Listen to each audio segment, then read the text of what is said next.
Evet. Bakalım her şey yolunda mı?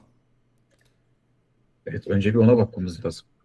Yolunda gibi gözüküyor. Yine bir 3 ay falan yokuz değil mi? 3 aydır ortada yokuz değil mi? O kadar oldu mu ya? Olmadı herhalde. Olmaz olur mu ya? Ekim'de mi ne en son çekmişizdir. Bakayım bir. Ya biz öyleyiz. Gideriz geliriz. Bizim gibi bir sürü kanal da böyle ya. Gideriz geliriz. Geliriz. Buradayız. Hep buradayız. Ama gideriz Evet, geliriz.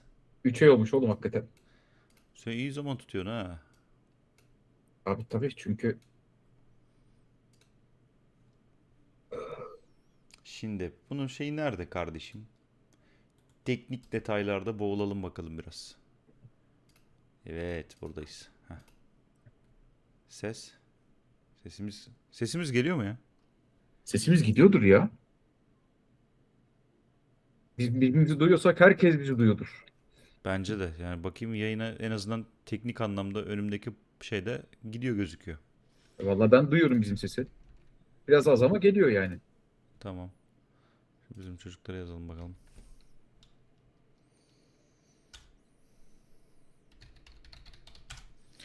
Evet bir haber verelim millete. Şey neydi? Ee, onlar TV diyor ya. Ne diyor? Annemize, anneannemize, dedemize. Bizde gerek yok annenize, dedenize falan haber vermeye Bende ama. bende dede kal bende kimse kalmadı oğlum bir üst nesilden. Annem Ger babam var yani. Gerçi evet doğru söylüyorsun. Ne modeli lan? Onu ben de anlamadım ya. Ne modeli? Sana benzeyen biri mi çıktı piyasaya acaba? Vallahi ben de anlamadım ha. Batuhan ne diyorsun? Ne diyorsun sen? Nerede modelliğe başlamışım? İyi para varsa başlayayım bana benzeyen biri varsa. Abi ama artık taklitler aslında yaşatır olursun bu saatten sonra. Bak geri çıkacaktım. Değil mi? Geç kaldım.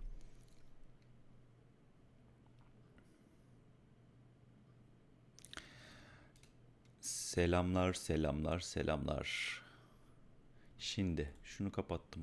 O tamam, bu akıyor, bu güzel. Her şey o yolunda gözüküyor. Evet arkadaşlar. Ne olaylar oluyor be yine? Vallahi ne olaylar ne olaylar. Ardı ardına yani. Ha, o story. Ya yapay zeka ya. Oğlum her şeyde inanmayın lan. Yapay zeka çok güzel yapıyor. O yüzden her şeye inanmayın. Bak bugün zaten açıklanan belgeler vesairelerde de aynı şekilde. Her şeye inanmayın. Abi İnanmayın. evet o belgeleri arkadaşlar belgeleri atlamayın. Bir Onu kısmı söyleyeceğim. tamam, bir kısmı okey de yani. Ya şöyle bir şey var. Ee, yani işte Illuminati varmış. Pizzagate skandalı doğruymuş falan filan. Oralarda değiliz. Ama şey Ama çok iyi. ha, Abi herkes gene Eyes Wide Shut konuşuyor. abi tabii ki de. Oğlum bak işte gerçekmiş. İşte en sonda çocuğunu zaten orada zenginlere verdi, onlar da. İşte aslında Stanley Kubrick zaten bunlar öldürdü. Ya o konu zaten ya zaten Çok bak bu şu arada an çok muallak bu arada. Senaryonun orijinali yok çünkü ortada. yani o Illuminati biliyorsun zaten bir de adamlar kendi verdi şeyi. Ya şöyle bir şey var abi. Onu mesela Epstein'ın bir yapılan bir başka videosunu daha izlemiştim. Onu izleyince bugün izledim. Onu izleyince şu ortaya çıkıyor abi. Ya bu adamların bir aslına bakarsan Eyes Wide Shut filmi bir deklarasyon gibi gözüküyor bana daha çok, tamam mı? Yani devletlere verilen orada bir nevi bir gözdağı. Ya daha doğrusu şöyle hani siz devlet olarak geliyorsunuz. Hükümetleriniz var. Devlet olarak müsteşar seviyesinde falan filan şey yapıyorsunuz ama hükümet olarak geliyorsunuz. Biz hep buradayız. Siz gidiyorsunuz seçimde. Yani Evet. Amerika'da bir hükümet maksimum 2 dönem yer alabiliyor zaten. Sonrasında gidiyor ama biz hep buradayız. Biz 8 yıl değil, biz 20 yıl, 30 yıl, 40 yıl buradayız. Dolayısıyla biz birbirimizi görüyoruz, kolluyoruz. Bizim böyle böyle oluşumlarımız var deklarasyonu gibi gelmeye başladı bana ki yani zaten aslına bakarsan hani bu işte Illuminati'nin falan filan temeli bu. Şimdi Illuminati Ya o o konu ayrı. Biz pastanın oraya girmeyeceğiz. Tamam, bunun ayrısı konusunu yapacağız zaten. Gerek dur yok. lan dur vakit var zaten. Bak dur anlatayım İyi. bak. Daha da toplansın millet diyorsun. Peki. Aynen millet toplansın. Abi o bir pasta. Tamam mı? Bu Illuminati dediğin olay üzerine konan bu pastanın sosu, şekli, işte iyi ki doğdun yazısı, şekerli efendime söyleyeyim işte böyle gelinli damat adayı falan. Illuminati bu işin şeyi ama temelde Illuminati ne diyor? Yani dünyayı yöneten 8 tane büyük aile filan. 8 büyük aile yok ama dünyada gerçekten devletlerden daha fazla söz sahibi olma noktasına gelmiş şirketler var ve bu şirketler birbirlerinin sektörler bazında çıkarlarını koruyorlar bariz bir şekilde. Yani aslına bakarsan esas anlatılması gereken şey bu. Yani bir noktada da önlem alınması gereken şey bu. Yani çünkü dünya hiç görmediği kadar ciddi artık titanlarla karşı karşıya. Yani bayağı bir fazla monopoli var abi. Yani aynı zamanda sektörel bazda da bir monopoli var. Yani atıyorum şu an dünyada IT sektörü diğer bütün sektörler üzerine çok ciddi bir monopoli kurmuş durumda. Böyle bir sorun var. Yani bunun da bir çözüm bulunması gerekiyor. Diğer sektörleri parmağında oynatabiliyor. Diğer sektörlerin kaderini etkileyecek yaptırımlarda bulunabiliyorlar. Bu da bence sıkıntı. Yani düşen eğlence özellikle eğlence sektöründe düşen kalitenin Değil mi? sebeplerinden biri de bu yani. Çünkü IT sektörü bunların üzerine çok ciddi bir etkiye sahip. Kesinlikle. Uzun vadede bunlar çok da otonom değiller artık. Bu da problem yaratıyor yani. Abi yani Kısacası kısacası abi böyle acayip şeyler yapmıyor olabilirler. Yapıyor da olabilirler. Acayip böyle işte işemeli sıçmalı ayin de yapıyor olabilirler. Yapıyor da olabilirler. Ama bu çok önemsiz bir kısmı bana ya kalırsa. bu arada yapıyor olabilirler. Yani Yok işte onda şeytanı tapıyoruz falan. Yok Luciferyan tarikatız. ya olabilir, tamam mı? Gerçekten olabilir. Bunda şey sıkıntı yok yani. Ee, Olmayacağının dair bir şey yok. Yani bu binlerce yıldır, on binlerce yıldır insanlık tarihinde abuk subuk işler var. Abuk subuk işlerinde hep böyle bir işte ayinleştirilmesi, ritüelleştirilmesi her zaman Tabii. var. Ana akım ve ana hat olan, ana güç olan dinlerin veya ana güç olan siyasi şeylerin dışında olur bunlar. Çünkü normun dışında olduğu için ahlaksızdır, normun dışında olduğu için Aynen. yasaktır, şeydir vesairedir. Bir sürü derdi var. Bu da öyle bir şey bir yandan ama gösterilen görüntüler gerçekten korkunç. Eğer o görüntüler gerçekse. O yüzden lütfen biraz da şey yapalım. Bu konu can sıkıcı bir halde. Biraz bekleyip belgelerin ne olacağını şey yapmakta da fayda var. Çünkü yalan olan belgeler var. Onlar paylaşılmaya başlandı bile. Ya bir de şey abi yani hani insanların bir şeylere inanması için zaten yeteri kadar şey yapıldı. Bunun kendi çapında yarattığı bir dezenformasyon da olacak. Bir bilgi kirliliği ve bulantı da olacak. Tabii ki. Yani Tabii ki. işte dolayısıyla işte hadi bakalım nereye gidecek bakalım bu işin sonu. Göreceğiz. Maç bitti geldim diye. Şimdi bir chat'e döneyim ben arkadaşlar. Evet, chat'te Dön çünkü bayağı bakalım. bir konuştunuz. Ben bir yandan da Instagram ve Twitter'dan duyuru çıktım. Aras bunları anlatırken hazır fırsattan istifade yayındayız Cemre diye. Demirel yazınca taş geçtiniz. Doğru hala da geçiyorum. Yani Geçilir. bak Geçilmeyecek gibi değil ki. hala da geçiyor. Hala gülüyorum yani. O çünkü şey falan arıyordu abi yani. Michael Jackson klibinde Illuminati arıyordu. Yok Napolyon'u işte Lucifer'e destekli bir şey Ya yapıyor. Böyle arkadaşlar bir şeyler şey anlatıyordu söyleyeceğim. yani. İnsanlık şöyle bir şey bu arada. Hayatın doğal akışında zaten çok abuk subuk şeyler oluyor. Bunların hepsinin bir kurgu olmasına gerek yok. Bazı şeyler yani şöyle bir şey, bakın ben size bir şey söyleyeyim şimdi. Hatta yapay zeka mevzusu da biraz böyle. Yapay zekayı doğru kullanan biri önümüzdeki 10 yıl içinde Türk halkının kime oy vereceğini hesaplayabilir. Ben size bunu söyleyeyim. Çünkü genelin hesaplanması ve genelin hareketi çok basit predict edilebilir, bulunabilir. Hatta ve hatta bununla ilgili bir şey de söyleyeyim. Şu an herkese bilim kurgu gibi gelebilir ama Isaac Asimov'un Vakıf serisindeki mevzu gerçekleşecek yapay zeka ile birlikte. Gelecek tahmin edilebilir toplumsal anlamda. Ama asla bireysel tahmin edemezsiniz bu arada. Bireysel olarak herkes özgürdür. Herkesin kendi seçimleri, hakları vesairesi vardır ama herkes aynı şeyleri seçmeye başladığı için o bir çan eğrisi olur ve çan eğrisinde herkes orta noktada buluşur. Ve bu her zaman da böyledir. Her olayda da böyledir. Gelelim diğer şeye. Bu gece İran'a dalarlar mı demiş Batuhan. Bu gece dalmazlar bence. O biraz daha bekletilir. Ya bilmiyorum hazırlıklarında. Ya şimdi şöyle bir şey var. Bir de beni şu son zamanlarda çok rahatsız ediyor. Çok az aslına bakarsanız bilgiyle hareket ediyoruz. Hemen hemen kamuoyu gerçekte olanların onda birini kadar falan bilgilendirilmiyor artık. Eskiden bir şeyler daha böyle ortadaydı. Şimdi bir şeyler hani çok her şey ortada zannediyoruz ya bu aslında daha büyük bir saklama alanını sağlıyor sana. Evet, aynen öyle. Gözünün önündekini görmeme şeyi var şimdi. Aynen. Bir kere Ya, kafadan böyle bir olay var. yani Yani mesela gerçekten Venezuela'da dedikleri gibi sonik patlayıcı silahlar kullandılar mı mesela? Millet işte öyle bir haber çıktı abi Şimdi yani. diyorlar ki yok, yani bazıları diyor ki böyle bir silah yok. Neye göre yok? Nereden biliyorsun? Tamam mı? Bir kere böyle bir şey var. Yani böyle bir silahın olmadığını nereden biliyorsun? Amerikan İşte hükümeti ve askeriye bunu yok demedi, var demedi, tamam mı? Biz değişik bir teknoloji kullandık dedi sadece. Bunu Venezuela'daki askerler de doğruluyor değişik bir teknoloji kullanıldığını. Şimdi millet de şey ediyor. Manyetik silah mıydı, ses silahı mıydı? Çünkü ikisinin de benzer etkileri olduğu biliniyor deneylerden. Bilemezsin abi. Onu resmen söylemeyecekler. oku bakalım Sonra chatten ne var? şey vardı, bir dakika. İyi akşamlar, biz sizi öldü biliyorduk. Cenazeye gelmiştik. Kaçak cenazeydi demek ki. Biz ölmedik. Biz hep buradayız. Ya bazen bir kayboluyoruz, evet, yapacak bir şey yok ona. Bu herif yüzünden. Yo, senin de yüzünden. Kendin Yok devam lan benim ne etsene. yüzümde. Ben evdeyim bütün gün. Senin oğlum yani birleştirici Yoğunum yoğunum. çimento sensin. Bunu anla Tamam, artık. okey, tamam. Ben beton gibiyim arkadaşlar. Betonum. Birleştirici çimento bensem, bu Alavardanın inşaat demiri de sensin. Tamam Tamam. işte ben mürverli değilim. Mürver mi diyorlar? Evet, evet. Yivli böyle şeyli. İvli he. Aynen. Ondan sonra yani işte bir aslında yani şöyle bir şey var. Yani bakın yani ben mesela kendi adıma söyleyeyim. 2 aydır çok güzel kaçıyordum. 2 aydır Türk Ben bu arada, ben de siyasetinden iç siyasete hiç bakmıyorum. Ben dışarıdayım bu arada. Gene iç siyasete bakmıyorum. İç siyaset gene geldi bana dokundu bir noktada. evet işte yani hani iyiydi ama artık ya bak yine geldi dayandı yani. Ya bu arada bununla ilgili bir tane gelişme var. Birazdan onu da şey yapacağım. Açayım önüme tekrardan. Neyle ilgili? Aile ve Sosyal, işte neydi? Böyle bir Bakanlık. sosyal Ne bakanlığıydı lan? Aile Bakanlığı işte ya. Ona sosyal insanlar şey yapmışlar. Ulaşmaya tabii Hizmetler çalışmışlar. Bakanlığı ya. Ha. Onlar da şey demiş yani, tepkinin ve şeyin farkındayız. Hani burada biz bir yaş şeyi sınırlaması ve bir düzenlemesi getirmek istiyoruz.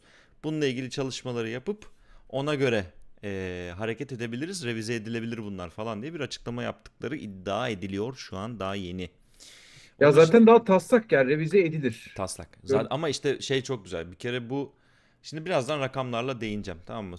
Son olarak şu chatte bir iki şeye de daha cevap verelim. Ben mevzuya gireyim yavaştan. Aynen. Yanında benim notlarım, her şeyim hazır.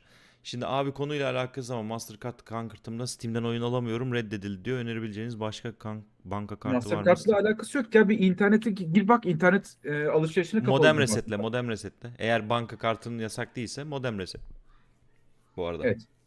En temiz o. Çünkü şeye izin vermiyor Steam. Troy'u kabul etmiyor. Ya Türkiye'nin var da ya, Türkiye'nin ya kartı da Troy, onu kabul etmiyor. şey de deneyebilirsin. Sanal kart yaratmayı da dene yani. O da olabilir. İnternetten sanal kart da yarat. İşte her internet bankacılık hizmeti çıkart Mert diye yaratabiliyorsun yani. Mert demiş, dünyadaki bilgilerin %95'i ya yanlış ya da kavram yanılgısı içeriyor. Ama zaten sen manipülasyon, ya bilgi dediğin şey manipülasyon aracıdır aslında bir yandan. Yani doğru bilgiye sahip olan da bunu çevirerek kullanır. Bununla ilgili hatta gidin şeyi izleyin arkadaşlar. Efsane profesörümüz Behçet Özkara var ya, Aha, biliyorsunuz, hepiniz tanıyorsunuzdur diye düşünüyorum. tabii. Akademik Link. Onun son videosunu bir izleyin. Yunanistan okulda neler öğretiyor, bizim hakkımızda neler söylüyorlar diye bir araştırma yapıp video yayınladı. Çok güzel. Yani çok güzel. Bakın, bilginin manipülasyon olarak kullanılmasında adamlar doğru bilgiyi manipüle edecek şekilde kıvırıp öyle anlatıyorlar. Tamam mı? Yani Tabii ki. Ben bununla inanılmaz. artık barışığım ya. Çünkü bu içerisinde Ben bulunmuş de olduğumuz barışım ve ben şu ortam noktadayım. düzenin Bunu bizim böyle kullanıyor olmamız lazım kardeşim. Bizim de kendi çıkarımız için kullanıyor olmamız lazım. Devlet anlamında, millet anlamında. evet. Yani şöyle bir şey var abi bu doğru bilgi dediğin zaten bunu geçenlerde de düşünüyordum ben. Yani hani mesela artık işsizlikten böyleyim yani oturup düşünüyorum tamam mı diye Sokrates'e döndüm. Platon oldum neyse. Evet. Ya doğru bilgi dediğin zaten sürekli olarak değişen bir kavram. Öyle olmadan zaten biz çoktan yoksa yani gerçeğe ulaşma dediğin mevzu antik Yunan'da baya baya adamların kafayı kırdığı bir konu. Dolayısıyla evet yani bildiklerimizin %95'i ya yanlış ya da ikilem içerisinde yani paradoks içerisinde kafadan Newton fiziği abi yani hani Newton fiziği dedik. Ondan sonra şimdi kuantum çıktı tamam mı? Yani bütün bir Newton fiziği yanlışlanabiliyor kuantumun içerisinde. Tam olarak yanlışlanamıyor aslında. O biraz daha geniş bir kapsama geçiyor ama yani Abarttım evet. hadi. Coştum ama yani çok büyük bir kısmı Newton fiziğiyle kuantum birbirine uymayabiliyor falan. Yani oradan mesela yola çıkarak devamını getirebilirsin abi yani. Can Evet, Koç da yanıyor konuya girin diye. O zaman Utku doğru sen gir söylüyor. ya. Ben gireyim. Şimdi bir kere Rakamlarla arkadaşlar, girsen. ben rakamlarla giriyorum. Bir kere gördünüz, hepiniz mevzudan haberdarsınız aslında bir noktada. Aile ve Sosyal Hizmetler Bakanlığı e, oyun platformlarının bir denetime girmesini istedi. Tıpkı Netflix'i, HBO'yu vesaireyi denetime sokmaları gibi. Tıpkı işte Spotify'ı, işte YouTube müziği vesaireyi denetime sokmaları gibi. Bütün eğlence sektörünü bunlar denetlemek, kontrol altına almak, Türk aile ve ahlak yapısına uygun oyunlar, uygun diziler, filmler olmasını istemeye devam ediyorlar. Asıl amaç tabii ki aşağıda bu. Tabii bir yandan da şeyler var. Şimdi bu sosyal medyadaki taslak ne var? Temsilci atama zorunluluğu var. Şimdi burada klasik işte ne diyorlar? Temsilci atama zorunluluğu. Bununla ilgili şöyle bir şey var Türkiye'de. Temsilci atama zorunluluğu verirken şöyle bir şey var. Bir tane avukat seçerek de temsilci olarak atayabiliyorsun. Tamam mı? Hı. Hatta bunu e, daha önceden bir iki platform yapmıştı. Yabancı şeylerde. İşte Netflix'in değil de başka bir firmaların vesairelerin vardı. Bir tane avukatı görevlendiriyor. Diyor tamam sen bizim temsilcimizsin. Git orada şey yap. Uğraş dur. Şimdi tamam da şimdi bu oyun platformlarına baktığımız zaman Xbox zaten Microsoft'un kendi burada ofisi var. Ee, Çok dile getirilmiyor ama Google Play ve Apple Store da bu iş içinde. Google'ın zaten Google Türkiye var. Hı hı. Apple'ın bu noktada bir temsilciliği bu noktada yok ama satış anlamında Apple kendisi burada var olduğu için onun da çok bir derdi olmaz. O da tamam der. Bizim bir avukat var o bu işe bakar der. Ama Epic ortalarda yok. Hani Epic'e derlerse ki abi sen şey yapar mısın? Şimdi Epic'in Türkiye'den bir kazancı pek yok. Çok düşük hatta. Çok çok düşük. Epic sadece Türkiye'de bedava oyun veriyor nasıl olsa bedava oynayalım ortamı. Geriye ne kalıyor? Doğal olarak geriye elimizde Steam kalıyor arkadaşlar. Yani ve dünyanın da bir numarası doğal olarak oyun oynama açısından. Yalnız burada mevzu ikiye bölmek lazım. Oyun oynanma açısından yaratılan sıkıntı, oyun üretimi ve ülkeye kazandırılan döviz ve gelir anlamında yaratılan sıkıntılar var. Şimdi ben size önce bir pazar büyüklüğünden bahsedeyim. En son resmi rakamlar 2024'te ki yayınlanmış. 2024 rakamlarını ben bulabildim.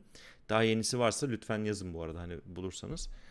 Ama Türkiye'nin oyun anlamında pazar büyüklüğü şu an 2 milyar dolara yakın totalde. 2024'te zaten 1 milyar dolar. Yani bunun üstüne katlaya katlaya Hatta ilerledi. Bu gidiyor. da geçen seneki çok ciddi başarıyla çıkan oyunlarımız var bu arada. Hem mobilde hem PC'de hem şeyde konsolda. Şimdi şöyle Türkiye'de arkadaşlar mobil dahil olmak üzere 48 milyondan fazla para harcayan oyuncu var. 50 milyon. Bakın 50 milyon oyuncu oyuna para harcıyor. Mobil dahil. 1 lira olur, 1000 lira olur, daha fazlası olur fark etmez. Böyle bir ortam. Rakam İkincisi, muazzam. ikincisi bu 48 milyonun yaklaşık olarak 10 milyon civarı tahmin ediliyor. Çünkü resmi olarak PC oyuncusunu ölçemiyorsunuz. Ama tahminlerde bir 10 milyon civarı olduğu tahmin ediliyor. Konsol ve PC bilgisayar oyuncusu. Şimdi bu noktada baktığın zaman çok büyük rakamlar. Ya gerçekten çok büyük rakamlar. Çoğunluğu mobil tabii ki. Çoğunluk mobil. Ancak şöyle bir şey var. 2024'teki pazar büyüklüğünde 1 milyar dolara yakın bütçenin, tamam mı? 1 milyar dolara yakınlık bir kazancın, ülkeye giren paranın yaklaşık olarak 200-250 milyon dolarını PC ve konsol üzerinden getirmişiz. Yani tamam gene böyle bir 600-700 milyon dolar mobilden gelen para var ama 200-300 milyon dolar civarında da PC ve konsol getirisi var. Bu piyasa büyüyor gittikçe. Şimdi sen dersen ki kardeşim bana buraya şey ata, temsilci ata. Atamazsan da %90 daraltırım. Abi sen öldürdün. %90 daraltma ne demek? Benim 1000 megabit internetim olsa 0.1'e düşer demek. Ne yapacaksın? Hiçbir şey yapamazsın. Hiçbir şey yapamazsın. Kapat git demek bu. Hepimiz tamam VPN bilmem ne kullanıyoruz. Bunu hatta geçen de bir tane tweet vardı. O çok trajikomik. Bundan yıllar önce Aras da çok iyi hatırlar o dönemleri. Adnan Oktar başka isimlerde Türkiye'deki pornografiyi yasakladığı zaman birileri sokağa çıkıp pornoma dokunma dediği zaman millet dalga geçmişti. O zaman başladı bu iş aslında diye. O zaman dalga geçmiştik. Şimdi her şey yasaklanıyor şeklinde bir durum var ortada. Bu bir gerçek. Gelelim şeye. Şimdi buradaki Aile ve Sosyal Hizmetler Bakanlığı'nın ana fikri yaş derecelendirmesi vesaire diyor değil mi? Hı hı. Şimdi bakın arkadaşlar, ben size bir oyun geliştiricisi olarak şunu anlatayım. Ben bir oyun yaptığım anda, bunu Steam'e koyacağım anda girdiği kontrol mekanizmaların haddi hesabı yok. Bir kere ESRB'ye ve PEGI'ye giriyorsun. Bir, tamam mı? Çünkü Amerika ve Avrupa'da satacaksın. Amerika'da satıyorsan ESRB, Avrupa'da satıyorsan PEGI. Bunlar bir kere devreye giriyor. Bunlar devreye girdiği anda zaten hayvan gibi bir kontrol mekanizmasına düşüyorsun. Bir kere oyunun zaten bütün dünya çapındaki bu yaş ve derecelendirmesine giriyor. Kontrol derecelendirmesine. Ve bundan daha iyisini zaten yani yapılmayacağını hepimiz biliyoruz yani. Avrupa Birliği'nin, yani dünyada, tamam mı? Hani laf ettiğimiz Avrupa Birliği dünyanın en iyi regülasyon yapan kurumu, tamam mı? Zaten o yüzden hiçbir halt yiyemiyor Avrupa. O kadar sağlam regülasyonları var ki kendileri hareket edemiyorlar. Hani bugün dalga geçiyoruz ya, Avrupa Birliği bitti şöyle bitti. Niye bitti? Kendi bu regülasyonlar yüzünden. Çok iyi yapıyorlar çünkü regülasyonu. Ama bu yaş aralığı işte, oyununda şu var mı, bu var mı, bilmem ne var mı? Kılıç koydun mu, şunu çıkardın mı, onu yaptın mı, bunu yaptın. Bir anda yaş aralığını artı 7'den artı 18'e fırlayabiliyor. Çok basit bir mekanizma yaptığın anda. Artı 18'e çıktıktan sonra da zaten mesela bir oyunun şeyi oradaki şey devreye giriyor zaten. Göremiyor. Ha, buradaki mekanizmada sıkıntı ne olabilir? Abi anne baba ebeveynler de bir zahmet kendisi çocuğunun şeyinde de koşsun yani, değil mi? Az bir şey, biraz baksın. Bir baksın yani. Bir bak yani. Bu kadar da salma ortalığa. Her şeyi de devletten bekleme modu. Ama işte bu her şeyi devletten bekleme modu yüzünden zaten bu durumlar geliyor. Yani biz şunu yaşadık arkadaş. Benim çevremde yaşanmış bir olay. Oyun sektöründe olduğumu bilen birisi bana gelip ya şu oyunu nasıl yasaklarız diye bana soruldu bu. Neden dedim. Çocuğum çok oynuyor dedi. Tamam, al telefonu elinden, oynamasın mobil oyun. Yani değil mi? Çocuğum oyunu çok oynuyor. Oyunu nasıl yasaklarız? Mentalite bu. Bu mentaliteyle uğraşmaya çalışıyoruz yani. Ve böyle olduğu zaman ne oluyor? Tamam mı? Oradan arkadaş da espriyle cevap veriyor. CİMER'e yazın. Türk aile ve ahlak yapısına aykırı diye. Yasaklarlar zaten diyor. Çünkü Türkiye burası. Maalesef böyle bir durum var. Şimdi şunları söyleyelim. Sorulara geleceğim Hakan. Senin soruna da cevap vereceğim. Şimdi böyle bir ortamda bu yasakçı zihniyet halkın içinde de var olduğu için ve bu insanlar oyunun oyun sektöründen, oyun oynamadan ve oyundaki kontrol mekanizmalarından haberdar olmadıkları için kimi de çıkıyor ki aa bak tamam işte devletin vergi istiyormuş, vergi vermiyorlar diyor. Hayır, çatır çutur vergi veriliyor. Bak, çatır çutur vergi veriliyor. Satın aldığın her oyun için bu platformlar Türkiye'ye vergi ödüyor. Steam'de %20, Xbox'ta %20, PlayStation'da %20 vergi ödüyorlar. Sen ödüyorsun, daha doğrusu KDV ödüyorsun. Çünkü senin banka kredi kartından kesiliyor. Ve zaten bunlar hep bankacılık sistemi üstünden dönüyor arkadaşlar bu arada. Yani nakit oyun almak diye bir şey yok. Dijital. Dijital olduğu zaman kontrol mekanizması çok basit. Zaten bankalar bu sistemleri şunu biliyor bir kere, banka. Diyor ki kardeşim Google Ireland, Google Play. Para buradan geliyor mu gidiyor mu? Bu kontrol altında. Steam yazıyor mu? Yazıyor hepsinde. Çünkü Steam'den satın aldığın anda senin banka hesabına Steam'den şeyi aldın diye düşüyor ya. Tamam, aldın, hop, bunun vergisini zaten Banka Maliye Bakanlığı'na bildiriyor. Xbox'ınkini, PlayStation'ınkini hepsi tamam, Maliye Bakanlığı bildiriliyor. Hı. Tamam mı? Bankalardan. Bu zaten kontrol mekanizması çok basit, çok gelişmiş bir şekilde. Hatta Türkiye'deki bankacılık sisteminin maliyeyle entegrasyonu aklınızın hayalinizin gelmeyeceği seviyede. Dünyanın hiçbir ülkesinde böyle bir sistem yok bu arada. Onu da belirteyim. Hiçbir bankacılık sistemi dünyadaki Türkiye'deki kadar Maliye Bakanlığı ile entegre değil. Yani senin aldığın her kuruş Maliye Bakanlığı'na bildiri olarak gidiyor. Bunu bir kere söyleyelim. Yani oyun almak, oyun yapmak vesairede de bunlar işin içinde. Dijital olduğu anda kaçarın yok mevzudan. Şimdi Steam her ülkede vergi veriyor bir kere. Her ülkesinde vergi veriyor. Zaten vergi vermediği ülke bildiğim kadarıyla gerçekten yok. İkincisi her ülkeye göre yaş sınırı koyuyor. Şimdi ben bir oyunu yaptım. Yeni bir oyunumuz var. Çıkacağız inşallah onda yakında. Bu oyunu yapıp Steam'e koyduğum anda Steam bir kere bir kontrol mekanizmasına sokuyor. Bu kontrol mekanizmasında da bana diyor ki seni diyor kardeşim Amerika'da artı 14 koyarım. Avrupa'da artı 16'ya çıkarıyorum. Brezilya'da artı 13 çıkabilirsin. Hmm. İşte Çin'de sen artı 18'sin diyor. Tamam mı? Çünkü Amerika'da artı 16, Çin'de artı 18 olabilir diyor. Tamam mı? Bunu diyor.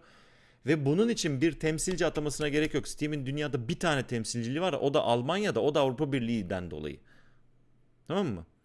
Şimdi sen temsilcilik açmadan da Steam'e devlet olarak diyebilirsin ki kardeşim benim oyun sektöründeki yaş belirleme, skalam ve değerlendirme yaptığım kriterlerim bunlar. Benim oyunumda bilmem ne bilmem ne varsa bu oyunu artı 18'e çek dersin. Şu varsa artı 16, şu varsa artı 7, artı 3. Tamam mı? Bunları verirsin.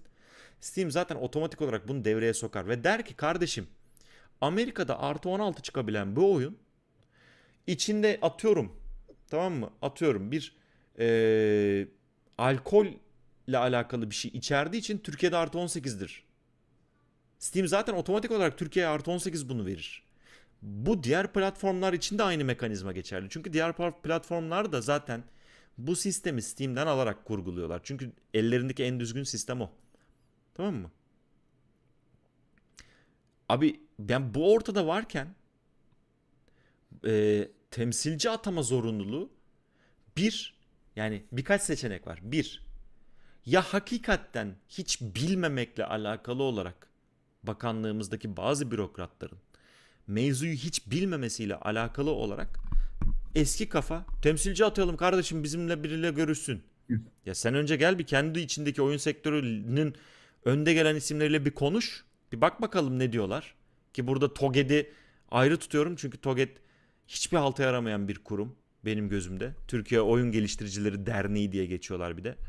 Bunca yıl hiçbir şeylerini görmedik. Neyse bari burada bir işe yarasalar. Ya bunlarla bir görüş. Sana bir anlatsınlar oyun sektörünü. Ne oluyor ne bitiyor. Senin görüntü niye gitti lan? Benim mi? Evet kameran gitti. Aa, hakikaten lan. Ne oluyor? Hani Geldi. ya bunlarla görüşürsün, buna göre bir şey belirlersin. Ya da ikinci bir seçenek var ki ikinci seçeneğin her zaman biz daha çok olma ihtimalini düşünüyoruz.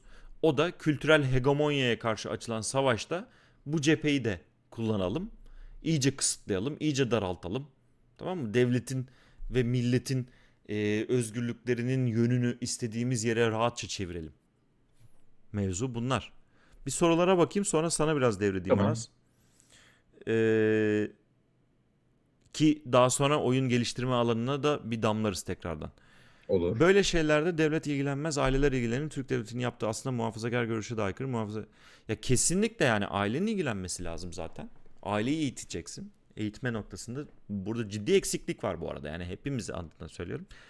Yani baya baya ben oyun sektörünün nasıl işlediğini, nasıl yapıldığına dair videolar çekip yayınlanması gerektiğini şu an düşünüyorum. Bunu gerekirse biz de yapalım. Yani biz çok büyük bir kitleye hitap etmiyoruz ama en azından aranızda da bilmeyenleri ben şu an şimdi görüyorum mesela. Tamam demek ki anlatmamız lazım. Bizim de anlatmamız lazım. Bu iş için içinde olan birileri olarak. Yüzlerce yıl baskı ve tek adama alışmış bir milletin başına yetersiz bir yönetim ekibi de gelince sonucu bu olur. Mantıksızlığı mantığı işliyor. Demiş Kuatrik Anonim. Doğru. Maalesef öyle. Burada bürokratlar da yani ne yapıyor tamam mı? Yani birinin yeğenine bir şey mi oldu? Steam'de biri küfür mü etti? Tamam PUBG oynarken anasına mı sövdü acaba? Kapatalım abi bunu falan mı oldu? Yani nasıl bir şey geldi? Ya Cimer'e de bu arada bakın arkadaşlar yani geçenlerde hepiniz görmüşsünüzdür. Instagram'da Twitter'da paylaştılar durdular. Cimer'e gelen öğretmen şikayetleri. Hmm. Yarın şimdi Steam'den gelmediğini düşünüyor musunuz Steam'le ilgili şikayetlerin? %100 doludur. Bir sürü şikayet kesin vardır. Biri demiştir ki PUBG'de beni öldürdüler bir de anama küfrettiler. Ha. Şikayet etti Cimer'e hadi bakalım ne yapacaksın? Nasıl bir şey al, nasıl bir önlem? Tamam mı? Yani bu önlem maalesef ki bizim devletimizin bazı noktalarında abi yasaklayalım kurtulalım mı yani? Çünkü kolaycılık çok oturdu bizim devlet yönetiminde. Ya şimdi şöyle bir şey var. Bir kere öncelikle yasakçı zihniyet dediğimiz olayın ben bir açılımını yapmak istiyorum. Neden diye soracak olursanız bu ben bildiğim bileli olan bir şey. 39 yaşına girdim ve aklıma gelen yasakçı zihniyet dediğimiz muhabbetin ilki yıllar evvel Pokemon'la başladı. Yani Pokemon Türkiye'de yasaklandı ve dünyada galiba yasaklanan tek ülke bizimkiydi. Neden? Bir tane çocuk gitti kendini kötü Attı. zannedip camdan attı diye. Ve gerçekten yasaklandı yani. Hani devamını hiç kimse bilmiyor. Ben işte pandemi döneminde oturdum. Bu Netflix'e geldiği zaman oturdum. Pokemon'un devamını izledim yani ne oluyormuş diye. Şimdi o zamanlarda da vardı bu. Yani bunun iki sebebi var. Birinci sebebi Anadolu insanı olarak devlete aşırı paye verilmesi, devletin aşırı güçlenmesi, devletin aşırı bu noktada yüz bulması. Ve bizim de bu bir artık şey yani belki biraz da toplumsal kültürümüzden gelen bir şey. Konfüçyüsçüyüz biz beyler yani arkadaşlar, bayanlar baylar. Yani Orta Asya'da yaygınlaşmış olma Konfüçyüsçü kültürü bir türlü atamadık. Yani hep bir büyüye, hep bir büyüye, hep bir tık daha üstte, bir tık daha üstteki büyüye devretme. Yani işte çocuğumun ben peşinden koşturamıyorum, devlet buna bir şey yapsın. Tamam mı? Yani hani ne vardı mesela? Abi hani tuvaletler gitti nereye sıçacaklar? Tamam mı? Yani abi bizde genellikle bu yöntem bu şekildedir abi maalesef. Yani dediğim gibi bu AKP'nin öncesinde de vardı. Bizde yasaklama zihniyeti her zaman için vardı. Ama söz konusu bilgisayar oyunları olunca burada daha enteresan bir durumla karşı karşıya geliyoruz. Ben yine gençliğimden beri bunun farkındayım. Devlet bilgisayar oyunu kavramını bir türlü kafasına tam olarak oturtamadı. Yani o böyle bir zararlı mı, zararsız mı, işte tam olarak ne, nereye oturtmamız gerekiyor? Bunlar film gibi mi ne? Bir türlü oturmadı. Çünkü eskiden de bu tarz hareketler yapılıyordu. Yani mesela bilgisayar oyunlarının yasaklanması, bilgisayar oyunlarına yasak getirilmesi, bütün bir internet kavramı zaten oturmadı. Neden oturmadı? Çünkü aslına bakarsanız olay şu. Biraz liyakatla alakalı. Ama zannetmeyin ki bu olay sadece patronajla işte hemşerisini getirmeyle AKP ile falan filan alakalı değil. Şöyle bir şey var arkadaşlar. 1980 işte darbe gerçekleşiyor. O devletin içerisinde bir sürü bir aslında kabuk kırılıyor. Turgut Özal geliyor. Turgut Özal'ın geldiği andan itibaren de Türkiye bir özel sektör cenneti haline getiriliyor. Yani özel sektör çok hızlı büyüyor. Çok hızlı gelişmeye başlatıyor ve birden çok makul olan yer haline gelmeye başlıyor. Türkiye'nin okumuş, eğitimli, üniversiteli gençleri devlette yer almak yerine, kamu sektörüne girmek yerine KPSS şu bu bilmem ne falan doğrudan özel sektöre girmeye başlıyor. Şimdi bunun yaratmış olduğu aslına bakarsanız devletin kadrolarında ve kademelerinde bana kalırsa bir eksiklik var. Yani devlet kademeleri aslına bakarsanız kendisini çok fazla geliştirememiş insanlara kalırken kendisini işte İngilizcesi, Almancası, yabancı dili, bilgisayarı şusu busu olsun bu konularda geliştirmiş insanlar da özel sektörü tercih ediyor. Şimdi ne oluyor böyle olunca? Senin elinde aslına bakarsan modern çağı anlayabilecek insanlar devletin içerisinde yer almamış olmaya başlıyor. Bu adam dolayısıyla bilgisayardır, şudur, budur bunları kafasında oturtamayacak. Ben yani aslında oyun dedim ama düşünüyorum daha da genişletebiliriz. Abi bütün bir bilgisayara oturtamadılar. Bu ülkede Tabii ki, tabii ki. Wikipedia yasaklandı. Bu ülkede YouTube yasaklandı. Bu ülkede Google'ı yasaklamaya kalktılar. Bir 5 dakika denediler bunu. Finans sektörü falan böyle birden çökmeye başlayınca apar topar geri getirdiler zaten. Böyle bir olay yaşandı. 2016-2017 falan gibiydi yani. Hani Google'ı yasaklıyoruz falan. Hani bu kadar kopuldu. Neden? Çünkü dediğim gibi yani liyakat açısından çok ciddi eksiğimiz var ve bu devam ettiğini biliyorum. Yani daha hala bugün Türkiye Cumhuriyeti devleti kendi kadrolarına modern, dünyayı takip edebilen, yabancı dil bilen insan arıyorlar. Bu hala çok makbul. Yani bu şeyin içerisinde işte yani sağda solda görürüz ya işte böyle nasıl diyeyim işte bir sürü dedikodu çıkıyor işte böyle efendime söyleyeyim işte cemaatlerden şuradan buradan falan filan. Bunun haricinde Türkiye'de şu an polislerden aklınıza gelebilir aslına bakarsan. Eski polisler nasıl hatırlıyor musunuz bizim gençliğimizde? 2004'te 2005'te. Şimdiki polislere bakın bir de. Yani bana kalırsa aralarında alaka yok. Neden? Çünkü Türkiye'deki işsiz kesimin eğitim seviyesi de çok yükseldi artık yani. Ama yine de hala ama hala devletin üst şeyleri çeşitli sebeplerden dolayı tercih edilmiyor. Yani şunu demek istiyorum yani ODTÜ birincisi KPSS'ye mi girip mesela memuriyet kovalıyor yoksa hani aslanlar gibi işte atıyorum uluslararası bankacılık denetleme kuruluşlarında falan filan mı yer alıyor? Yok be, Şimdi hepsi o hepsi hepsi memuriyet koşuyor, ne olacak? ya işte tabii şu anki şeyde öyle son bir iki senede üç senede memuriyet peşinde koşuyorlarmış gibi de bundan öncesinde yoktu abi yani Evet, evet. bizim gençliğimizde yoktu abi yani baya baya işte zaten aslına bakarsan böyle bir sıkıntı da var yani devletin kadroları bu noktada çok sıkıntı çekti. Biz gençken bunu yaşıyorduk. Gördük yani bu kadrolaşma falan böyle oldu. Yani işte benim devletin kademelerinde yer alan arkadaşlarımdan bir tanesinin bana söylediği şu. Yani bir DSP zamanından gelenler var. Ondan sonra bir de AKP zamanında AKP-MHP birleşmesinden sonra atananlar var. Aradaki kocaman bölüm boş. FETÖ'den şundan bundan falan filan gitmiş. Tabii ki de bu insanlar anlamıyorlar ve yasakçı zihniyet dediğimiz ama aslında bana kalırsa bizim kültürümüzde baya baya olan konu öne çıkıyor abi. Ne oluyor işte devlet kontrol edemeyeceğini düşündüğü noktada doğrudan yasaklamaya gidiyor. Yani tabii şimdi burada aslına bakarsan dünyanın gelmiş olduğu sosyal medyayla köpürtülen de durumun bana kalırsa etkisi var. Şimdi atıyorum yani Aile ve Sosyal Hizmetler Bakanlığı'ndan bir adam oturuyordur, bakıyordur YouTube'dan. Tamam mı? Bu adam işte böyle video izliyordur. Aa abi Amerika'da neler neler oluyormuş. Netflix'e bak filan. Hemen ilk hakkına ne gelecek? Yani bunların bir denetip Türkiye'de böyle olmasın. Bunları hemen bir denetleyelim. Ama bütün iletişimi sürdürebileceğin adamlarla aran çok açık. Tamam mı? Yani hani uluslararası piyasada aran bu adamlarla çok açık dışişleri açısından. Yani senin dediğini yapmak istemiyorlar. Adamları doğru düzgün şartlara da getirtemiyorsun. Diyalog eksikliği oluyor. Ondan sonra mesela Steam'in bir tek Almanya'da var. Başka ülkede yok. Steam diyor ki Yok. ben yani işte yok yani hani ben yapmıyorum kardeşim benim böyle bir başımda adam Steam'in dünyada başka hiçbir yerde temsilci bulmadığını mı bilecek? Bilse bile umurunda olmaz ki. Yani Türkiye Cumhuriyeti Devleti'nin zaten ben Ya bildiğim deli böyle bir zaten tutumu vardır. Umurumuzda abi olmaz. bak, Biz koskoca Türkiye Cumhuriyeti Devleti'yiz. Steam bende bulunduracak kardeşim ya der. zaten abi bak, bürokrasinin yaptığı açıklama gerçekten bence çok içler acısı. Yani amacımız bir yasak getirmek asla olmadı. Sadece derecelendirme istiyoruz. Ya var kardeşim, var derecelendirme var. Bak, ESRB var, PEGI var. Devletin kendi, diğer devletlerin kendi yaptığı derecelendirme var. Bak ben şunu demiyorum. Devlet derecelendirme yapar, tamam mı? Oturur kendi içinde bunu geliştirir. Ondan sonra da gider Steam'e der ki kardeşim bizim derecelendirmemiz bu. Temsilciye gerek yok burada diyorum, tamam mı? Yani bakanlık mevzudan bu noktada çok kopuk. Evet Zannediyor kopuk ki işte. yani zannediyor ki Steam'den bir temsilci olacak, tamam mı? Bunlara böyle gelecek el pençe divan, tamam mı? Böyle takacak takım elbisesini, kravatını. Evet efendim, şimdi biz sizin de kriterlerinizi öğreneyim. Yok öyle bir şey kardeşim. Sen gideceksin bu firmaya, diyeceksin ki devlet olarak, ki Avrupa Birliği bunu hep yapıyor. Sen gideceksin o firmaya, diyeceksin kardeşim bak, ben kendi ülkemdeki düzene göre, tamam mı, bu kriterleri koydum. Benim, diyeceksin, yaş düzenimde alkol varsa artı 18. Cinsellik varsa artı 18.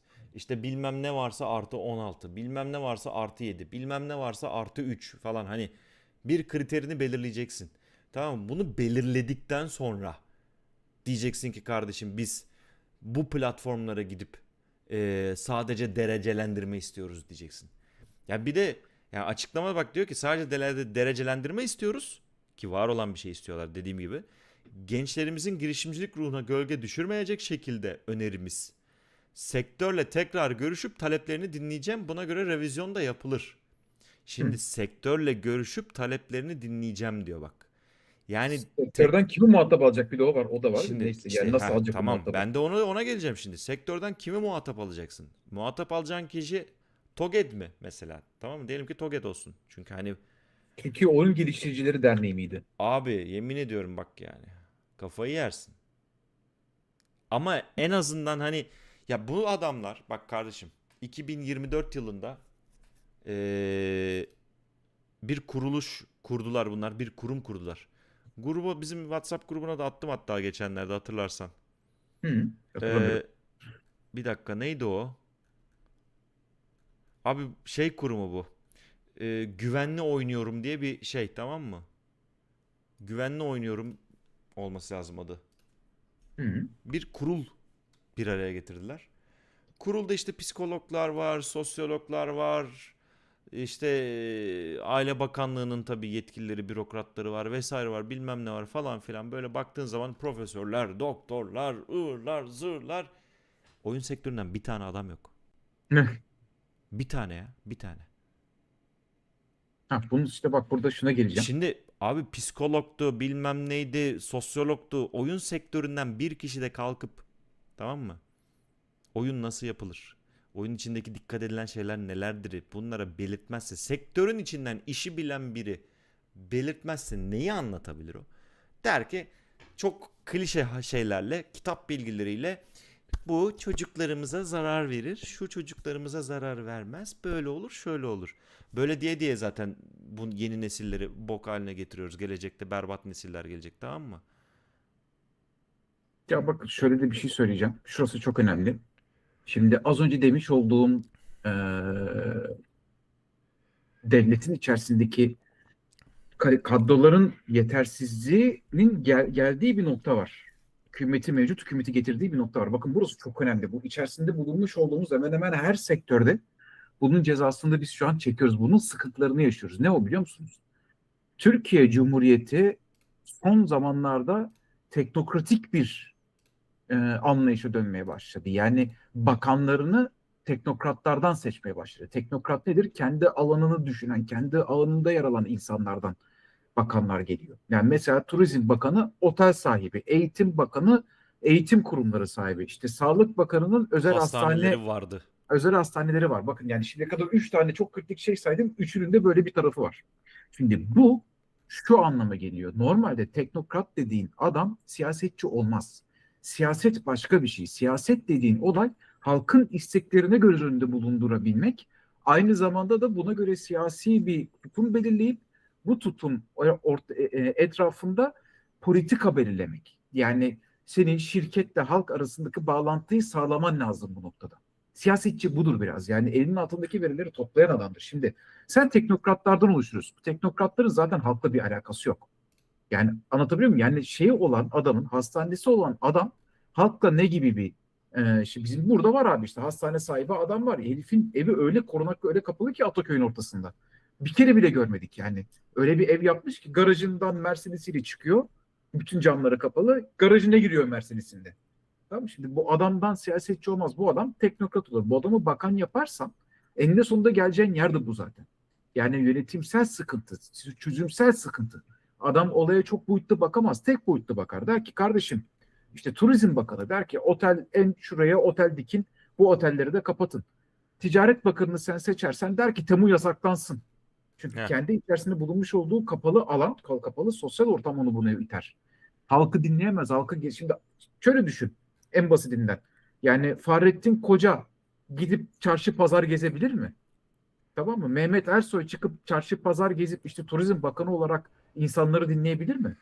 Ya da işte Aile ve Ki Sosyal Hizmetler Bakanı bu işi yapabilir mi? Ki baktığın zaman bir de geçenlerde hem Temu'nun yasaklanması ayrı nokta. Bir de Tursab'ın Türkiye'de işte zaten Booking.com yasaklandı. Diğerlerini de Airbnb vesaire bilmem ne onları da yasaklayalım var. Yani Heh, abi yasaklayın ya. Neyi? Niye? Niye? Rekabet edemiyoruz biz. heh, işte Et. dolayısıyla Et. heh, Düzgün yap. Biz oyun sektöründe oyun geliştiricileri olarak dünya ile rekabet edebiliyoruz. Size rağmen. Siz niye rekabet edemiyorsunuz? ya yine bak işte mesela dediğim gibi yine rekabet edemeyeceğim ki. Yasaklandığı vakit de rekabet edemeyeceğim ki. İnsanlar Edemeyeceksin. zaten Kendi içinde saçma sapan kapanacaksın. Rekabet etmiş olmayacaksın. Sen kendi içindeki parayı sağ cebinden alıp sol cebine koyacaksın kardeşim. Bizim bu halktan değil, dışarıdan para kazanıyor olmamız lazım, tamam mı? benim canımı sıkan bir şey daha var abi. Bütün bu şeylerin içerisinde. O da şu.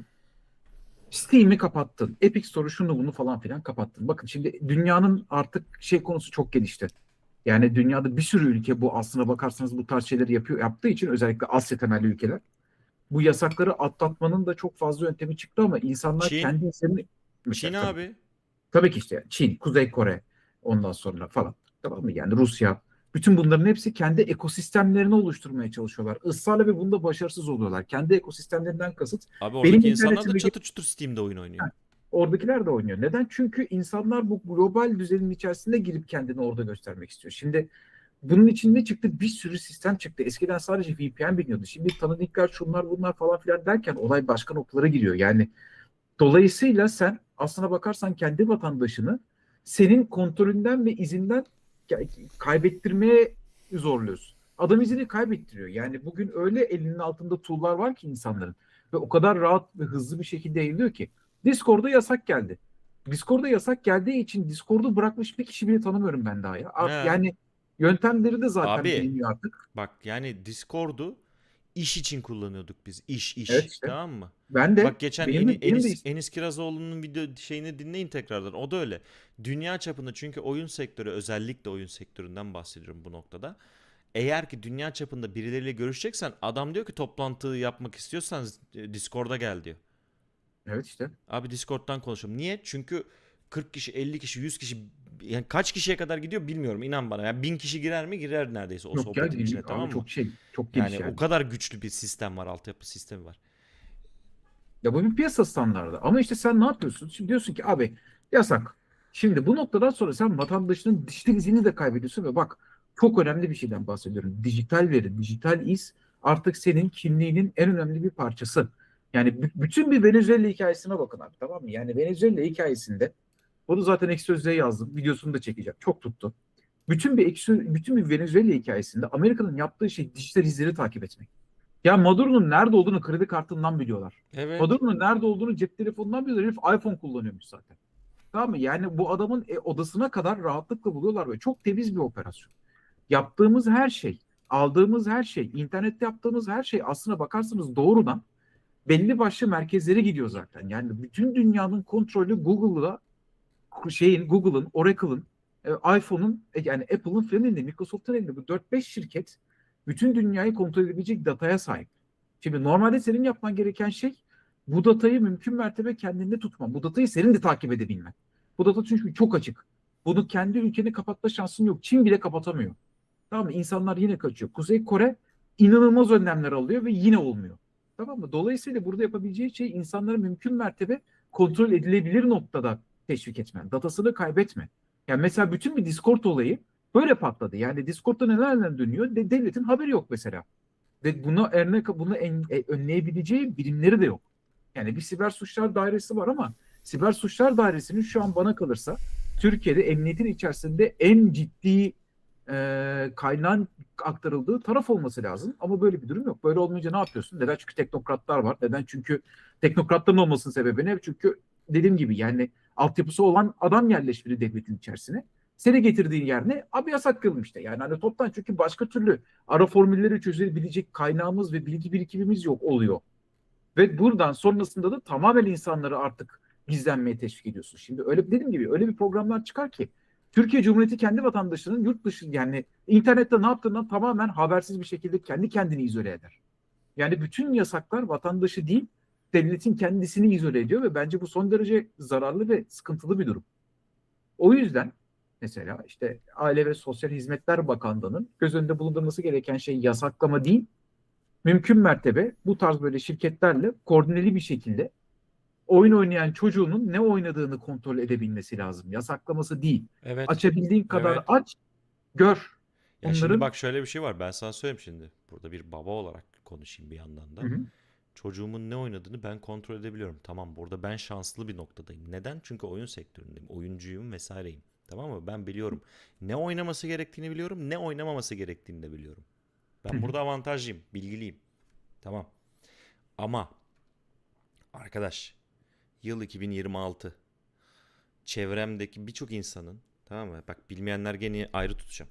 En azından halkın bir %10'u, %20'si, belki %40'ı beyaz yakada bilgisayar kullanıyor vesaire kullanıyor, tamam mı? Abi Windows'un nimetleri var. Neyi yapabildiğini, neyi yapamadığını çok basit. Ya çok basit bir mekanizma var. Windows Family diye bir şey var, tamam mı? Çok Hı hı. basit bir sistem. Windows sana bunu sunuyor zaten. Çocuğunun sistemini alıyorsun, kendine şey yapıyorsun. Ben diyorsun bunun parent'ıyım diyorsun. O sana hangi saat kaçta hangi oyunu oynadı, hangi siteye girdi, ne yaptı, hepsini zaten bildirimle veriyor. Ne kadar saat oynayabilir, ne yapabilir, hepsinin kontrol mekanizması zaten elinde var aslında. İşte hadi. Bu araçların, tamam mı, bak, bu var olan araçların kullanılımını arttırırsan eğer zaten, tamam mı, dengelemiş olursun, buradan kurtulursun. Zaten aslında bizim, tamam mı, bu bürokratlarımızın aklına gelen şey çok önceden milletin aklına geldi ve yapıldı. Öyle diyor. Dur ya, ben şurada bak Steam'de yaş getirelim. Biz en iyisi oyunlara yaş sınırı getirelim. Dedi biri. Ben sana söyleyeyim, böyle dedi. Çayını içerken. Bak şöyle aldı çayını, tamam mı?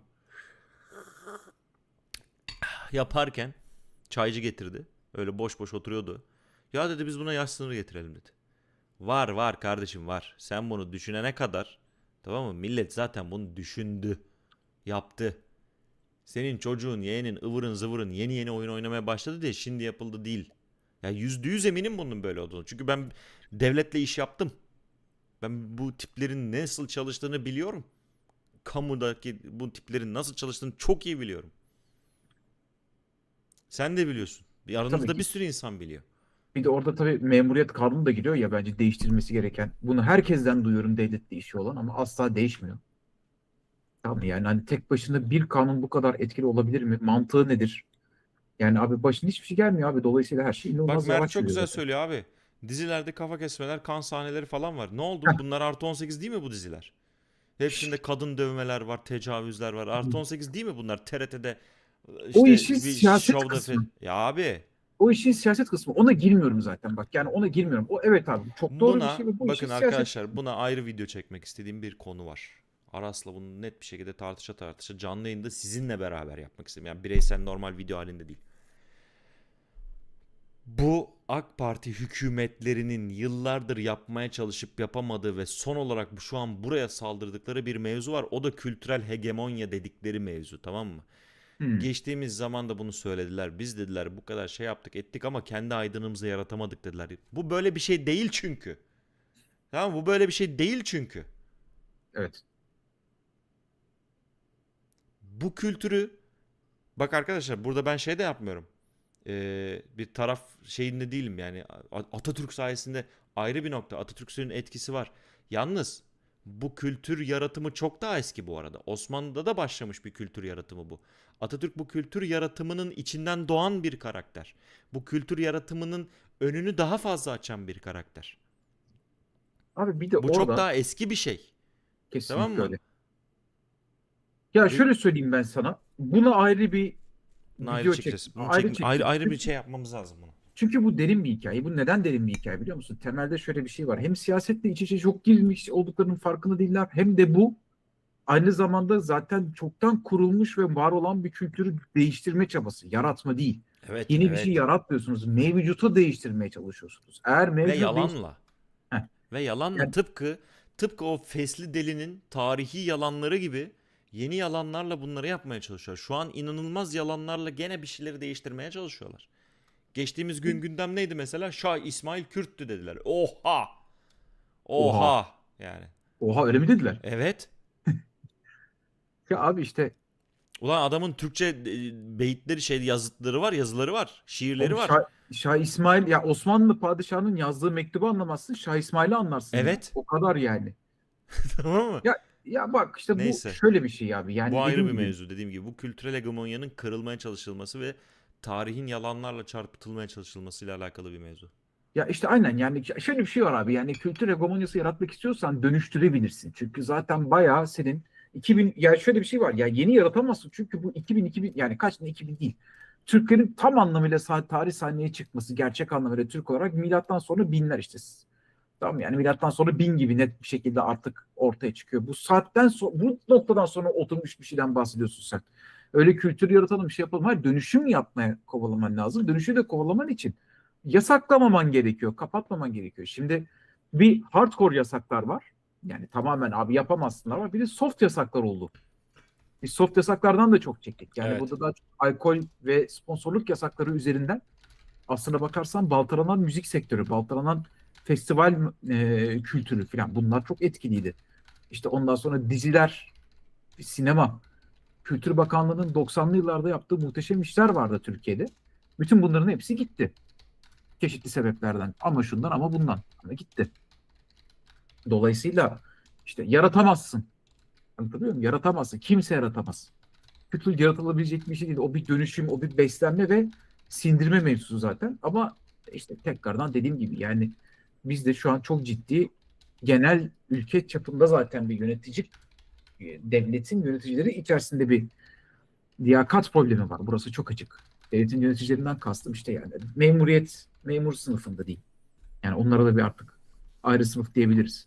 Pek çok. Evet. Kesinlikle. Kesinlikle. Bu çözülmeden de olmaz.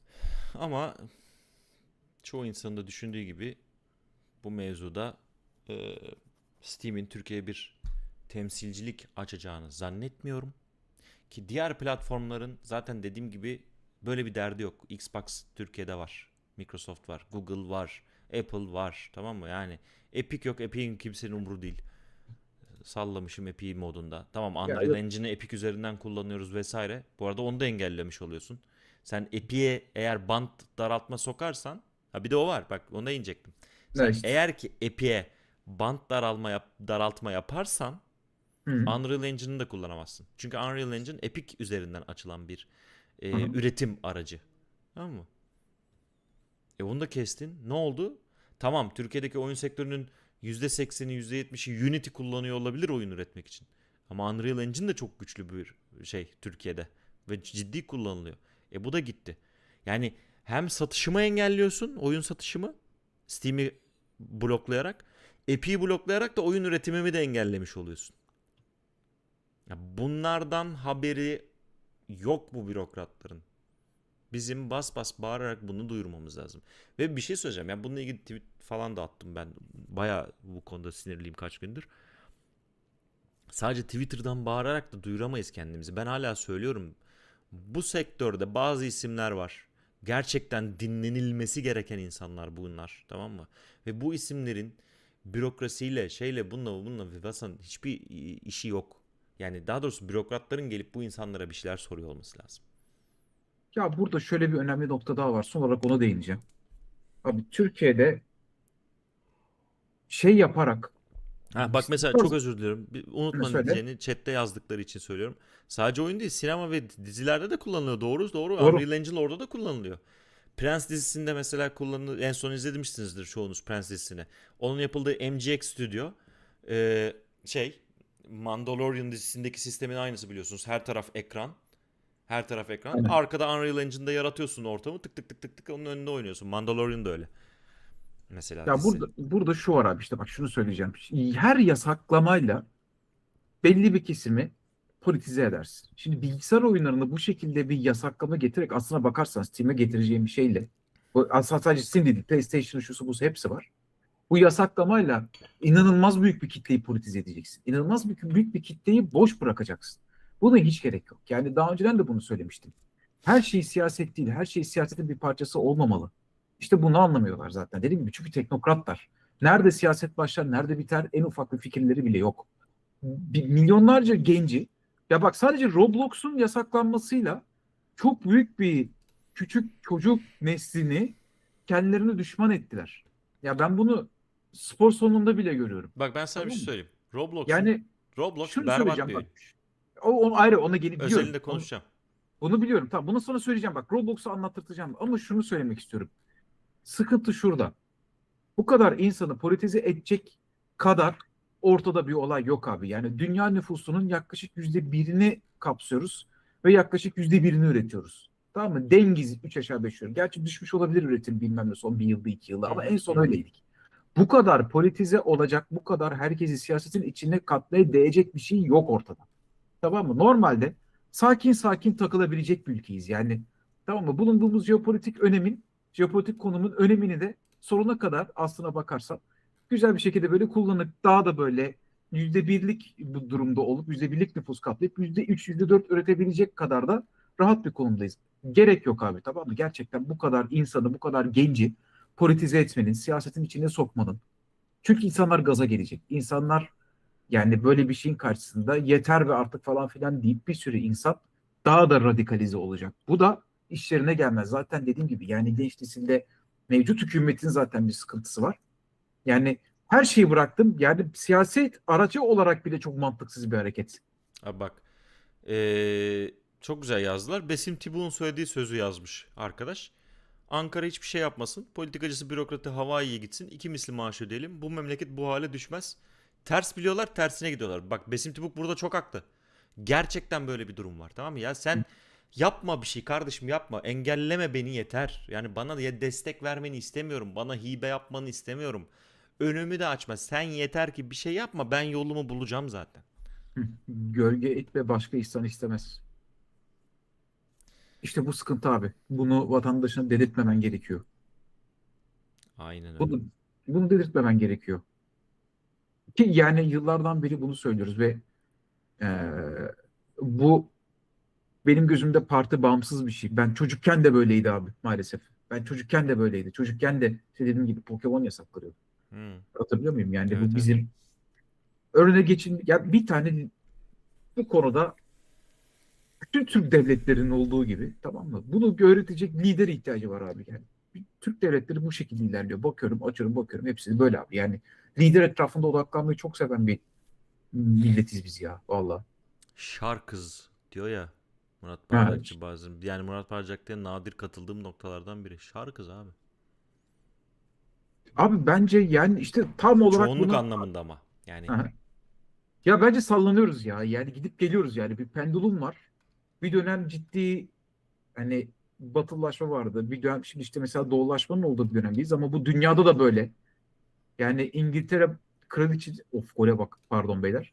İngiltere Juventus olan gol attı atla. da yani Allah seni İngiltere kahretmesin. kralının çıkıp böyle Arapça dua okuduğu bir dönemde yaşıyoruz. Çünkü Ya para şimdi bak bir şeye geleceğim. Aklıma bir şey geldiği için yani daha doğrusu gelmişti yayından önce. Şimdi ona gelelim. Şimdi Monsieur Lüküt de yazmış. Sakıncalı oyunlar yasaklanacak yani tüm oyunlar diye.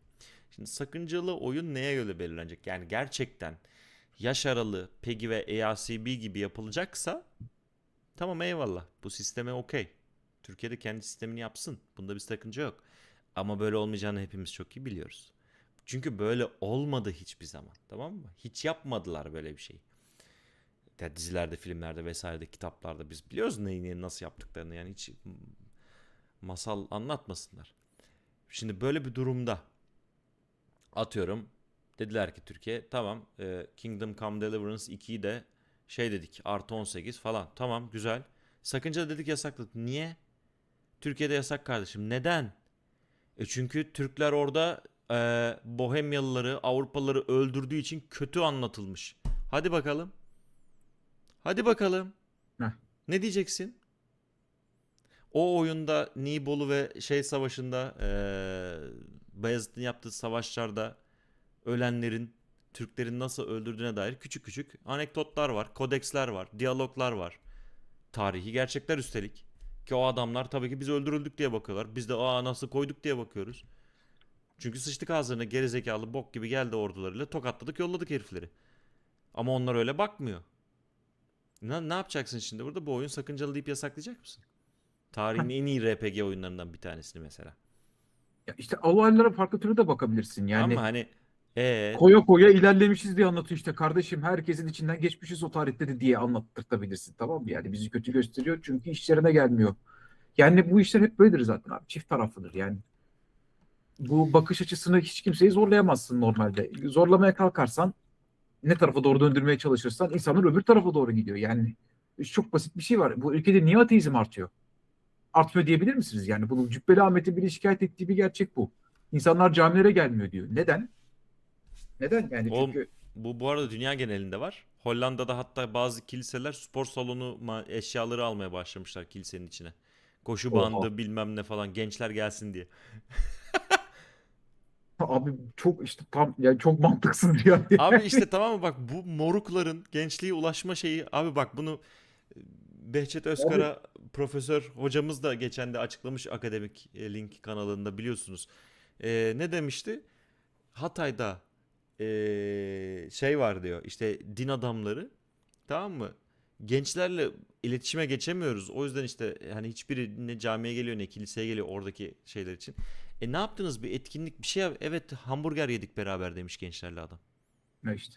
Yani beraber gençlerle hamburger yemek gençleri aa ne kadar tatlı bunlar dedirtmiyor tamam mı kardeşim? Bunu geçin. Bu bitti. Abi kiliseye spor salonu Bu açmak çok zavallı. Oldu olacak disco kursun. evet. Başka bir şey. Disco aldı. Evet. DJ'yi de getirin kiliseye. Hatta başka bir şey diyecektim de şimdi anladınız ne diyeceğimi. Tabii anladık Onu yani da kurun. OnlyFans'cı getirecekler kiliseye Heh. artık yani tamam mı? Yani tam bedava OnlyFans hesapları dağıttı şeyleri. OnlyFans kartı. Kilise. Ya zannediyorlar ki gençlerle buluşmak şey yapmak için onlarla iletişim... Hayır gençlerle hiçbir şekilde iletişim kurmanıza gerek yok. Sevgili siyasetçiler veya din adamları ne her kimseniz.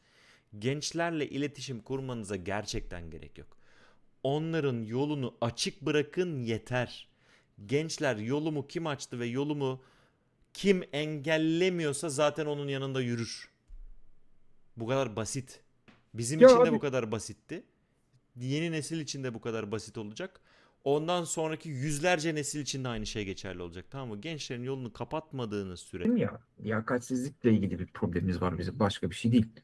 Yani illa en tepedekilerin liyakatli olması bir şey değiştirmiyor abi. Topyekün bir anlayış ve siyaset anlayan adamların olmasına ihtiyacımız Ya var bizim. zaten şöyle bir şey de var ortada aynı zamanda baktığında. Şimdi biz bu bürokratlara bilmem ne laf ediyoruz, tamam. Böyle hataları var, şunları yapıyorlar, bunları yapıyorlar. Bunlar aslında normal insan bir yandan, tamam mı? Böyle abuk subuk bir tip değil bunlar. Bunlar normal insan.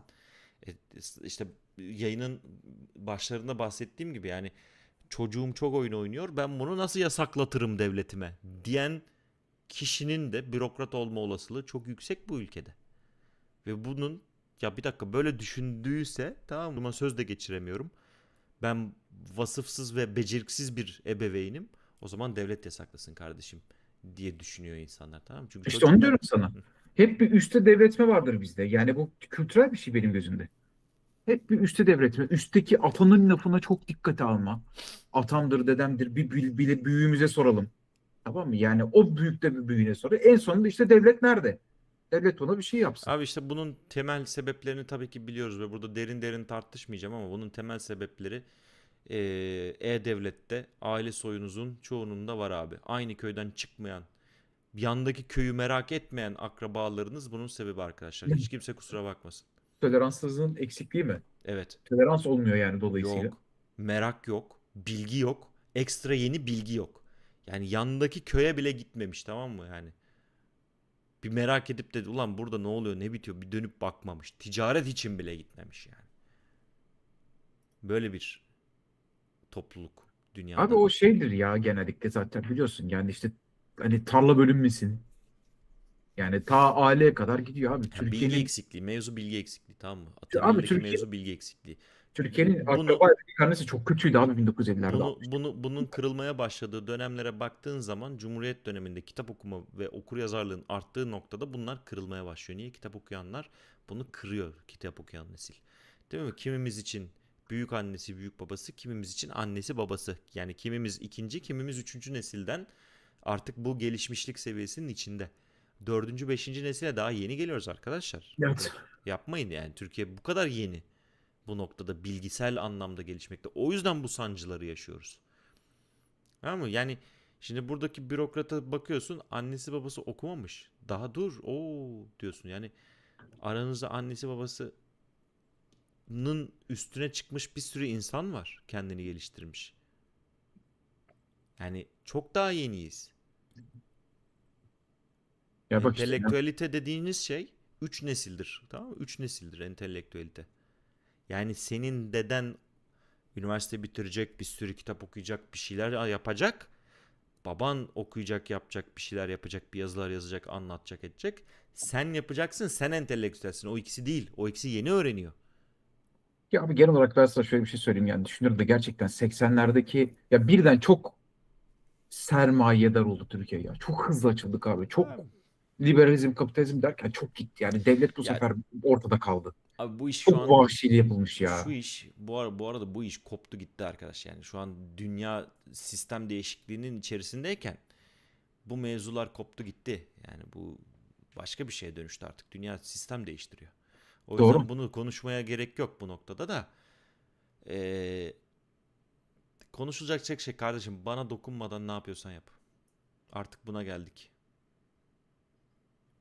Ya Maalesef zaten yani bir noktada buna geliyor yani iş. işte zaten aslına bakarsan diziler, oyunlar bilmem ne. Bütün bunların hepsi bir noktada bu. Tamam mı? Yani bu dünyada da yaşanan bir şey. Aslına bakarsan biraz da kendi doğal şeylerinden dolayı oluyor. Çok fazla enformasyon bombardımanına tutuluyoruz. Onu da söyleyeyim. Yani 90'lı yıl insan Sev bu kadar bilgiyi kaldıramıyor abi. O kadar söyleyeyim sana. Hemen hemen. Ya bak bir şey söyleyeceğim. Bakanlık bir taslaktan bahsetti. Konu buralara geldi. Evet, evet, evet. En basitinden. Yani bu yasa değil, bir şey değil, hiçbir şey yok ortada şu anda. Tamam mı? Yani abi adamlar diyor ki işte yok şey yapacağız bilmem ne falan filan. Hani işte oyun geliştiriciyle görüşeceğiz diyor mesela bakanlık. Şunu diyor, bunu diyor. Ortada gerçek anlamıyla somut hiçbir şey yok. Sadece bir donanım haberin galiba haberi var. Yok Bakanlıktan böyle ya, bir sonra bir açıklama geldi. işte sonra bugün bir açıklama geldi işte tekrardan da, o da çok, dediğim gibi konuştuk onda, iç acısı yani, içler acısı, o da çok verimli bir açıklama ya da şey değil yani. Gene üstü açık, her yere açık bir açıklama yani. Tabii abi yani Her yöne bakanlık. çekilebilecek bir şey. Abi işte aynen yani bu zaten dediğim gibi bakanlık da bu şekilde açıklama yapar. Yani çünkü adamlar da zaten daha taslak. Atıyorum iletişim onların kendi içerisindeki iletişim bölümünün haberi bile yoktur, tamam mı? Üzerine oğlum ne oluyor lan falan demişlerdir. Ya böyle bir herkes bir oyunuma dokunma falan bizle alakalı mı o falan diye dökmüştür muhabbet abi yani. Tabii tabii tabii. Tamam mı? İşte abi bir de yani şimdi o kısımları var bir de yani kendi bakanlıkların kendi içerisindeki bütün devletlerin bu arada. Sadece bizde değil yani abi Epstein dosyası Ya bak, bir yanlışlıkla şey yayınlandı diyeceğim. falan Şimdi diyorlar, tamam mı yani? normalde böyle bir şeyin, tamam mı? Böyle bir şeyin bürokrasi içinde olabilitesi var. Dünyanın her yerinde olabilir. Tamam, böyle bir taslak olur, bir şey olur. Bilmeyen birinin çıkardığı bir haber şey olur. Ama devlet ve hükümetler, işte devletin içindeki bürokratlar bu noktada der ki ya kardeşim, yanlış olmuş. Evet. Görüşeceğiz, edeceğiz, bakacağız, şey yapacağız. Buraya kadar gayet normal, bu olması olabilen ve olabilecek bir şey. Bunda bir sıkıntı yok. Sıkıntı bizim devlet sistemimizde, bürokrasi sistemimizde bunun bir halkın iyiliği için değil, tamam mı? Belli ideolojinin çıkarları için kullanılıyor olması. Her zaman da böyle oldu. Tamam mı? Böyle olduğu sürece de Bu biz artık abi. biz mevzuyu nereye getiriyoruz bu noktada da? Oyunuma dokunma diyoruz. Devamında oyuna dokunurum dememiz gerekiyor.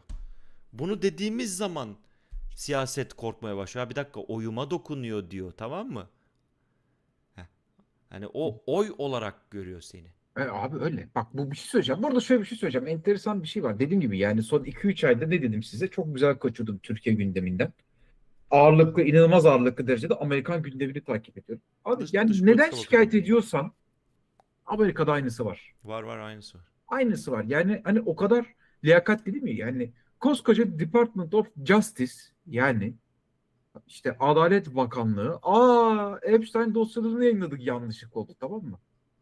Yani hani bu kadar şey var. Ya bana kalırsa mesela Amerika'da bakıyorum. Yani yemin ediyorum adamların en bir numaralı şey askeri abi. Ordusu yani Amerika'nın, tamam. Yani en bana kalırsa liyakatli düzgün işleyen kurumları nispeten o. Tamam mı? Yani en iyisi o. Ya o kadar korkunç, tamam mı? Yani Avustralya'da, İngiltere'de, Avrupa zaten falan filan derken abi yani genel olarak zaten dediğim gibi aslına bakarsan olay başka bir yere geliyor. Bizim Kemal'in dediği noktaya geliyor, tamam mı? Temelde en büyük sorun eee, daha küçük yerel yönetimlerin güçlenme şeyi, Evet. ihtiyacı. Evet. Sorunlara daha yakın, daha çabuk bir şekilde çözüm bulabilme.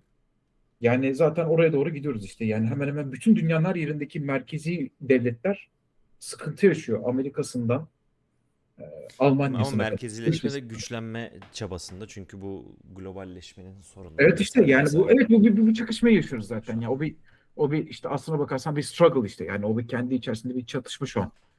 Yani hem halkın insanlar çok hızlı bir şekilde partikülerize olmaya başladık. Eskiden atıyorum yani Türkler diyordun, bitiyorduk onu. Şimdi Türk'ü, Kürd'ü, Arabı, Abi işte hem bu Suriyelisi. post-truth dönemi, hem bu Ha, şimdi gittikçe yapay zeka ile birlikte her yerin yalan bilgi, yalan şeyle doluyor da olması aynı zamanda. Çünkü yapay zeka çok ciddi yalan söylüyor bu arada, araştırmaları vesaire yaparken. Ve bunların doğruymuş gibi yayınlanması. Zaten yalan bilgi her zaman vardı bu arada. Birileri yalan bilgi atıyordu ortaya, hep vardı. Buna inanmak isteyen ona inanıyor, inanmak istemeyen inanmıyor gibi bir ortam var. Çok da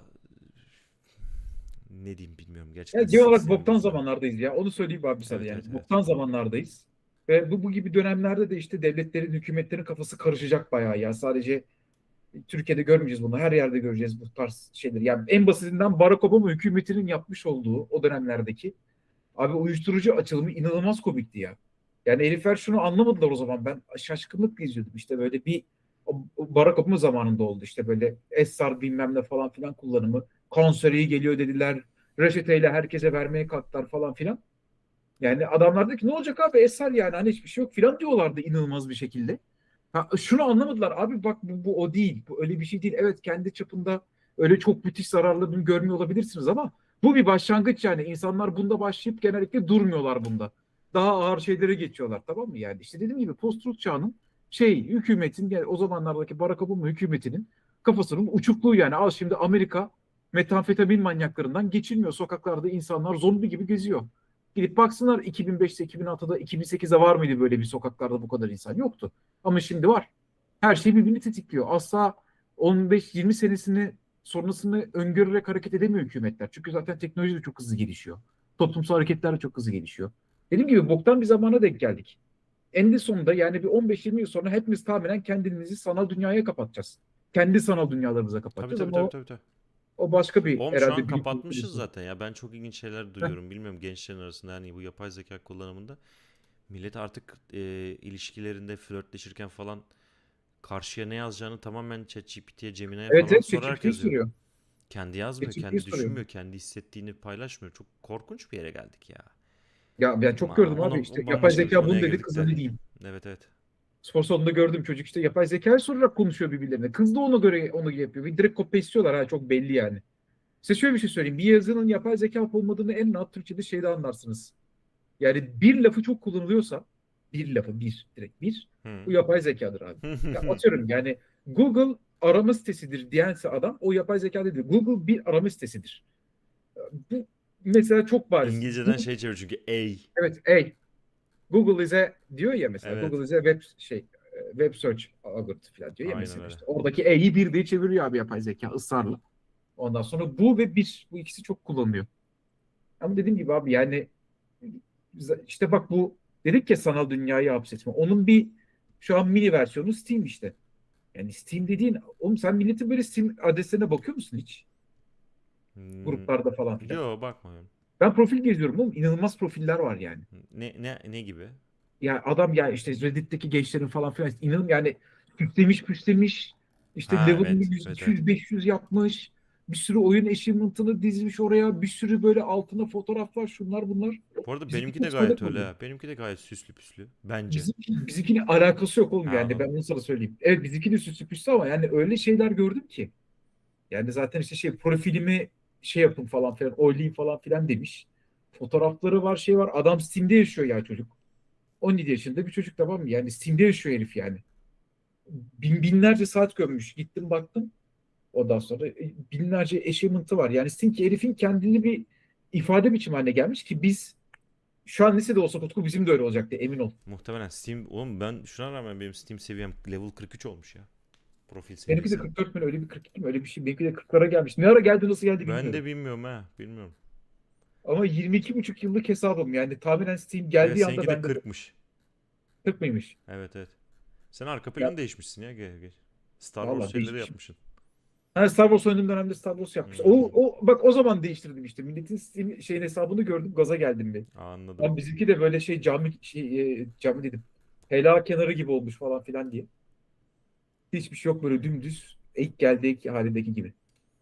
Ya benimki otomatik şeye geçmişti geçen ya. Bak arka planı. Kış indirim şeyini koymuş. Halbuki ben onu istemiyordum ki. Niye onu koymuş? Bak sen ya. Ya, bizim Mert bir şeyler yazmış ama okuyamadım şimdi ya. Steam'in mahkemede ne işi var, Mahmut Tanal? Ya Mahmut Tanal abi, o yani, oğlu var onun. Onu tanıyorum. Arkadaşımdı. Arkadaşı da bomba, yani oğlu da bomba bir çocuk zaten. Üniversitedeyken tanıyordum. Hı hı. Adamın kendisi de çok iyi yapıyor. Yani tahminen kendi oğluyla ilişkisi çok iyiydi zaten adamın. Kendi oğlunun dilinden çok iyi anlayan bir adamdı. Arkadaş gibilerdi baba oğul. Tahminen onunla alakalı bir şey. Yani gençleri şeyinden çok iyi anlıyor ve çok iyi siyaset üretiyor. So Yani bu Solantus diyor ki Aras'ın level Utku'nunkinden düşükse Aras daha kötü bir gamer. Kardeşim o abi level, zaman yok abi hiç alakası yok. benim achievement'lar konuşur ya. Ama level neye göre artıyor onu da çözemedim ben. Bir ara kasmıştık. Nasıl yapıyorduk Utku? Neye göre artıyordu Abi Steam level? aldığın şeyle o kartlar martlar vesaireler var ya. Ha, Badge'ler o muhabbet. ha, Bejder. Tamam. Ben bir ara Aras'tan sevdiğim oyundan, ha. Aras'tan daha iyi bir gamer değilim bu arada. Onu net bir şekilde ben kendim söylerim zaten. Hiç gerek Eyvallah yok. canım benim, ama hiç gerek yok zaten. Yani Ama Aras da iyi bir gamer değil tabii. O da ayrı bir konu. benimki bir garip olay ya. Yani bir aralar profesyonel gamer'dım abi Counter Strike'da. Yani bizim Bugün şuraya Kemal'i getirtsem güzel güzel anlatır yani. Oğlum ben o Counter Strike'tan öğrendiklerimde bir paintball oynayışım var. Tamam mı? Yani destan yazdım. O zamanlarda solcuyum falan. Oğlum ya benden başka sürüden yoktu ya orada. Bir tek ben sürüyordum gerizekalı gibi. Böyle bayrağı alacağız falan filan böyle.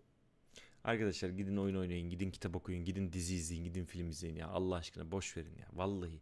Bunu engelleyenlerin de diyeyim, başka bir şey demiyorum yani. Abi ya Utku Can'ı çok yanlış yalnız sektöre el atınca. Abi yani tabii İlk ki. defa sen... Oğlum hiçbir konuda ben seni mevcut hükümeti bu kadar tepkili görmedim ya. Yok lan abartma.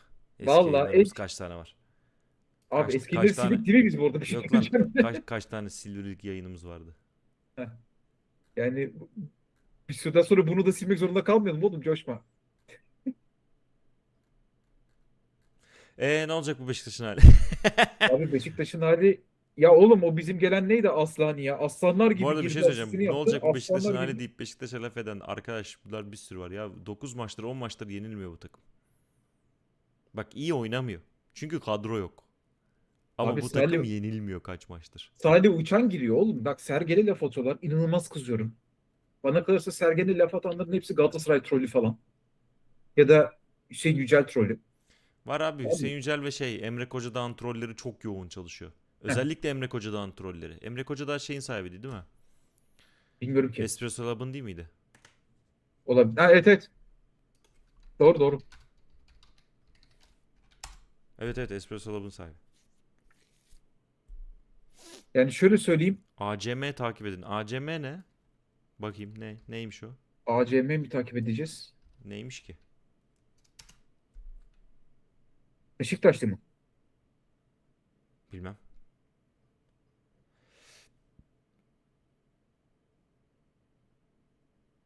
ACM ne olduğunu bilmediğimiz için.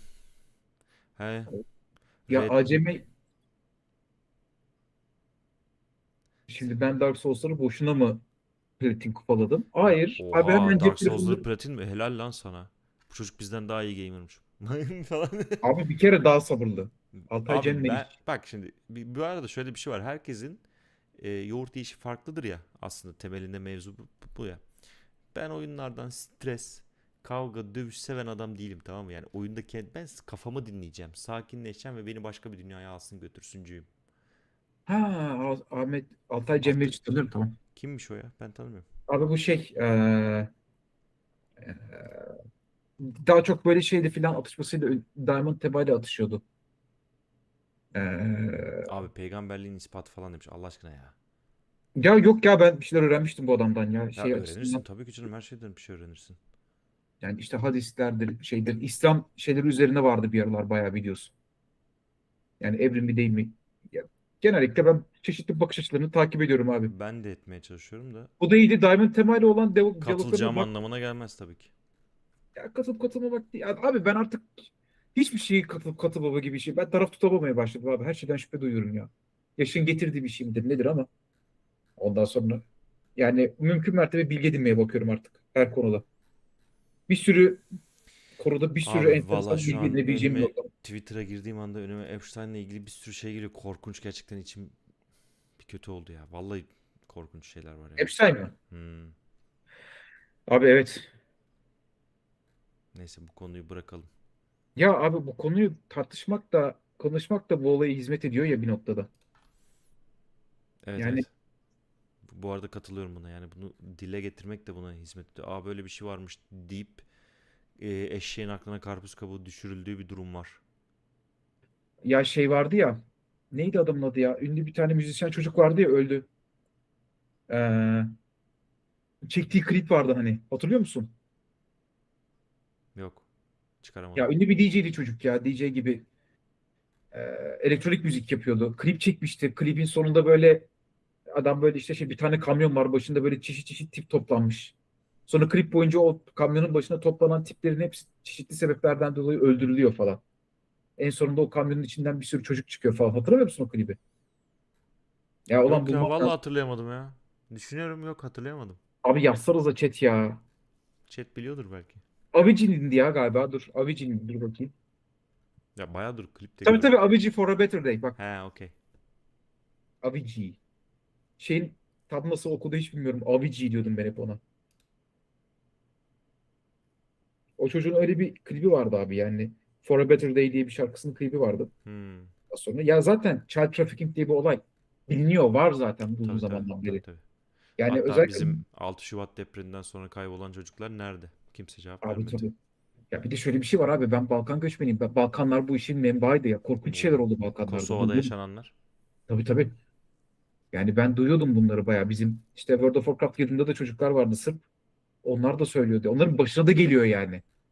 Onların Tabii da canım, başına bu geliyor. dünya genelinde bir şey zaten. Valla. Arkadaşlar 1,5 saat oldu. Olmuş mu? Bir geri dönüş yaptık. Bakayım. İzlediğiniz için hepinize teşekkür ediyorum ve like atmayı lütfen unutmayın. Beşiktaş'ı artı Ee, 30 derece iyiyim, artı 20. Yeni Pardon video abi, ben gelecek bu arada. Yeni video gelecek arkadaşlar. Onu da belirteyim. Geleceğiz yani. Yani bizim en daha büyük problemimiz, en büyük problemimiz bizim kurguydu. Onu çözdük değil mi Utku? ya onu tam olarak çözmedik ama çözmüş gibiyiz. Çözdük Bir çözdük. iki bir şey çözdük. Bunu da çözüyoruz galiba. Ya aranızda bu arada hani uygun fiyatlı ücretli kurgu yaparım ben diyen varsa ulaşsın yani, o da olur. Söyleyeyim yani. Videoyu kurgularım diyen. Ama bakarız yani mevzuya. Metal dinliyorum. Quatro Canon'im, sen bana çok güzel bir black metal grubu önermiştin. Bir daha yazsana ya. Kaybettim onu. Geçen gün de fellik fellik arandım. Mert çok güzeldi. Bir yıl sonra yeni video geliyor dedi. Abi bir yıl mı? İyi lan, yakın. Yarın gibiyiz. Mesela Abdülhamit'i savunmayacaktı hani Nihatcan. O hala gelmedi yani. Sen şu şeyi, arkandaki maketi bir sormuşlardı oyunun başında. Şeyin, Ha, yayının başında. şu mu F-35'im ya? Aklıma geldi. 1.48 Tamiya Düşün, F-35 daha Aras'ın yapıyorum. F-35'i var. Türkiye'nin yok. Abi ya vallahi bir daha Türkiye'nin tek F-35'i Aras'ın elinde diye. abi evet ya. Yani var ya abi süper uçak. Gelecek inşallah ya. Olacak bizim de bir F-35'imiz. Bu dikine inip kalkan. Bu dikine inip kalkan versiyonu. Normal versiyonu da var şurada yukarıda. Hmm. Canım ciğerim. Çok da pahalı abi yani. Şeylerin maketi, plastik maketlerin fiyatı inanılmaz arttı. Neyin Heh, Gayre artmadı ki? ya. Aslansın. Neyin Of artmadı ki? ya. Evet Abi her şeyin arttı. arkadaşlar. Bu arada bir şey söyleyeceğim. Ocaktan beri de çok arttı. O da başka bir konu. Aynen. Konuşuruz. Aynen. Hepinize izlediğiniz